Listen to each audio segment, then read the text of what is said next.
so heartless. Hello guys, আজকে আমি চলে এসেছি খুবই ইজি পদ্ধতিতে কি করে মোমো বানানো যায় সেই রেসিপি নিয়ে। তো চলুন শুরু করা যাক।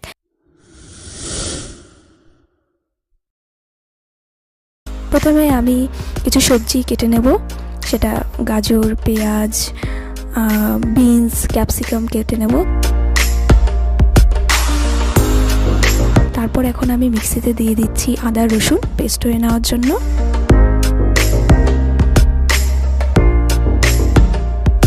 তারপরে আমি ধুয়ে রাখা বোনলেস চিকেনগুলো মিক্সিতে দিয়ে দেবো যাতে ভালো মতো পেস্ট হয়ে যায়। কারণ আপনারা চাইলে মিক্সিতেও দিতে পারেন বা আপনারা ছোটো ছোটো ছোটো ছোটো করে চপ করে নিতে পারেন। আমার মিক্সিতে দেওয়াটাই বেশি ভালো লাগে। তো দেখুন এটা পেস্ট হয়ে গেছে। এখন আমি মিক্সিতে দিয়ে দেবো কাঁচা লঙ্কা। তারপর একটি গামলিতে এখন আমি কিছুটা ময়দা নিয়ে নিলাম। ময়দার সাথে আমি খুব ভালো মতো অল্প অল্প করে জল দিয়ে নুন দিয়ে ভালো মতো আমি ময়দার মোমোর ডোটা আমি রেডি করে নিয়েছি। এখন আমাদের বাঁধাকপি কাটাটা, কুচি করা বাঁধাকপিটা আমরা গরম জলে দিয়ে দেবো একটু ভাপ নেওয়ার জন্য। ভাপ দিয়ে সেটাকে আমরা ছড়িয়ে রাখবো।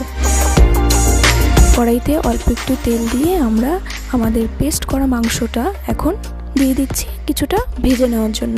আর তেলটা অবশ্যই বেশি দিলে হবে না, তেলটা অল্প তেলে রান্না করতে হবে। কারণ স্টাফিংটা মোমোর ভেতরে যাবে। মোমোর ভেতরে আমরা অয়েলি খেতে পছন্দ করি না। তো তেলটা অল্প তেলে, যতটা সম্ভব অল্প তেলে আমাদের ভেজে নিতে হবে। দেখুন আমি ভালো মতো ভেজে নিচ্ছি যাতে কোনোটা গোটা গোটা না থাকে, অন্তত গুঁড়ো গুঁড়ো হয়ে যায়। কারণ মোমোর ভেতরে এরকম গোটা গোটা থাকলে ভালো লাগবে না খেতে।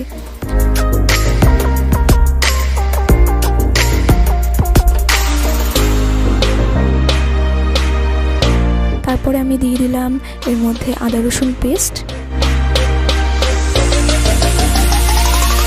তারপরে দিয়ে দিলাম কাঁচা লঙ্কা পেস্ট।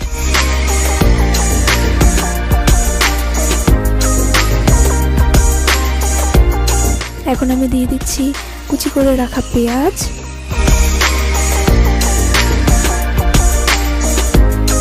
কুচি করে রাখা ক্যাপসিকাম,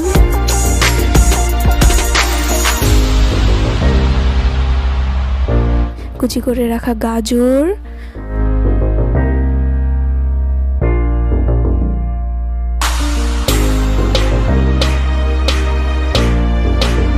আর যা যা আমাদের সবজি আছে, বিনস। তারপর আমরা সবার লাস্টে অ্যাড করব আমাদের ঝরিয়ে রাখা, ওটা জলটা খুব ভালো মতো ঝরিয়ে রাখতে হবে। ঝরিয়ে রাখা বাঁধাকপিগুলো আমরা এরপরে সবার লাস্টে অ্যাড করব। তো দেখুন আমরা এখন বাঁধাকপি অ্যাড করছি। কুচি করে রাখা, ঝরিয়ে রাখা যে বাঁধাকপিগুলো, আসলে ভাপ দিয়ে নিলে কি হয়, বাঁধাকপিটার মধ্যে যদি আমরা দিই তাহলে ওই জলটা উঠে যায়। একটা জল থাকলে না ওটা শুকোতে অনেক টাইম লাগে ভাজতে গেলে। তো ওর জন্য ভাপ দিয়ে ওর জলটা ঝারিয়ে রেখে এখন আমরা এটাকে ভালো মতো ভেজে নেব। বেশিক্ষণ ভাজতে হবে না, কারণ অলরেডি স্টাফিংটা মোমোর ভেতরে যাবে। দিয়ে দিলাম গোলমরিচ গুঁড়ো, স্বাদ মতো নুনটা ইউজ করবেন। লঙ্কাটাও আমি করেছি, আমার একটু স্পাইসি পছন্দ, যে কারণে আমি একটু স্পাইসিটা ইউজ করেছি। মোমো বানানোর জন্য ছোট ছোট রুটি বেলে নেব। আমি তো ছোট ছোট অত রুটি বেলতে খুব ছটপট কাজ করার জন্য আমি বড় বড় রুটি বেলি। ওটাকে কিছু একটা দিয়ে যাতে মোমোর সাইজগুলো ঠিকঠাক হয় ওই মতো আমি কেটে নিই। আমি অত ছোট ছোট রুটি বেলতে আমার অনেক সময় লাগে। দেখুন আমি একটু বড় রুটি বেলে এবং ছোট ছোট সাইজের আমি কেটে নিয়েছি। তো এর মধ্যে আমি স্টাফিংগুলো পুরে এখন যার যেরকম শেপ পছন্দ সেরকম শেপের আপনারা বানাতে পারেন। দেখে নিন আমি কীভাবে বানাচ্ছি। আসলে অনেকেই ভেতরে, আমিও বানাতাম একটা সময়, ভেতরে আমরা সব কাঁচা সবজিগুলো তারপর কাঁচা মাংসটা দিয়ে স্টিম করে বানিয়ে নিতাম। কিন্তু আসলে আমি এমন করে বানাই কেন, কারণ ওতে প্রচুর সময় লাগে স্টিম হতে। আর সেকেন্ড কথা হচ্ছে গিয়ে ওতে জিনিসটা ভেতরে জিনিসটা কেমন চাকা হয়ে যায়, যে কারণে আমার খুব একটা পছন্দ হয় না ওভাবে বানানোটা। আমিও বানিয়েছি কিন্তু লাস্টে এভাবে ট্রাই করতে করতে দেখলাম যে এটা খুবই টেস্টি হয় খেতে। ঠিক আছে, প্লাস হচ্ছে কি আমাদের স্টিম করতে হয়, বেশিক্ষণ স্টিম করতে হয় না, 1 মিনিটের মতো স্টিম করলেই হয়ে যায়। আর ভেতরের স্টাফিংটা খুব টেস্টি হয়ে যায়, প্রচুর টেস্টি। আপনারা একবার যদি বানিয়ে দেখুন তাহলে আমায় বলবেন যে হ্যাঁ এভাবে বানিয়ে আমরা সত্যিই ভালো খেয়েছি। অবশ্যই আমাকে কমেন্টে জানাবেন যে আপনারা কেমন খেয়েছেন এভাবে বানিয়ে, একটি নতুন রকমের নতুন স্টাইলের মোমো। তো অবশ্যই আমাকে কমেন্টে জানিয়ে দেবেন।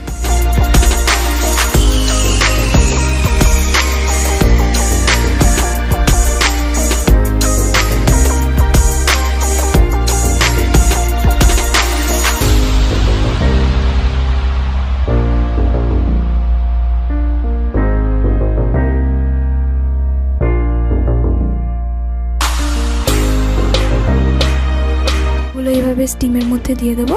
আসলে আমাদের স্টিমার ছিল না, তাই আমি একটা গামলির ওপরে এরকম আমাদের ফুটো ফুটো ফুটো ফুটো করা যে থালাগুলো আছে সেই থালা দিয়ে আমি ওর ওপর স্টিম করতে দিয়ে দিয়েছি।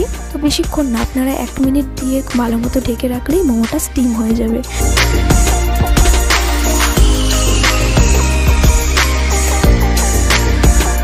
সুন্দর তুলতুলে নরম এভাবে মোমো রেডি হয়ে যাবে খাওয়ার জন্য, আর ভীষণ টেস্টি খেতে। আপনারা অবশ্যই আমাকে কমেন্টে জানাবেন যে আপনারা কেমন খেয়েছেন এভাবে মোমোটা।